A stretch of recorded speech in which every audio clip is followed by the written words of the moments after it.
2025-yil 5-may sanasiga ko'rib turganlaring O'zbekistonda yangi sortlardan 32 kalibr mevani hosiliga baho bering.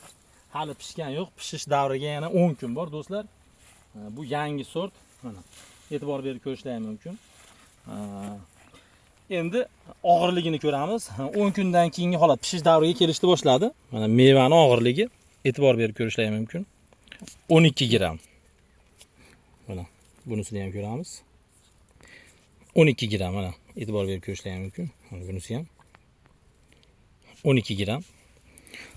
Do'stlar, bu yangi sort. Mevalarga like bosamiz. Bu sort terim jarayonidan keyin bu qaysi sortligini aytiladi. Do'stlar, videoga like bosing.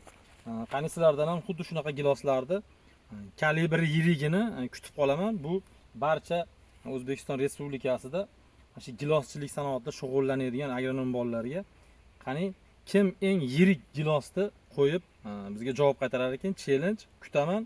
Mana bizda hozirgi kunda hali pishgan yo'q, 12 gram 32 kalibrda beryapti. Mana yaqinroqdan ko'rsating.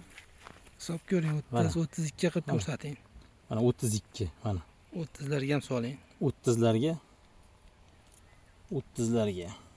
Mana 30 kalibr. 30 kalibrda mana. Ularni ham soling. 30 kalibrdan уже bu tushmaydi bu giloslar. 30 kalibr mana u tushmaydi mana. 30 kalibr juda yirik gilos aka. Lekin hozirgi kunda 32. Taxminan uzilayotganda bu kalibr 34-36 bo'lib uziladi.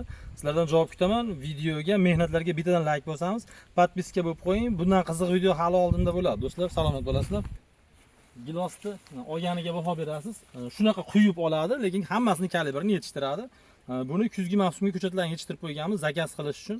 94 139 33 39 telefon raqamlariga qo'ng'iroq qilib bog'lanasizlar. Olganiga bitta baho beringlar mana.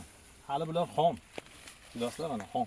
Lekin o ichki qismlari уже yetilishni boshladi. Tepa tomonlardan uzildi. Salomat bo'lasizlar. Videoga bittadan like bosamiz do'stlar.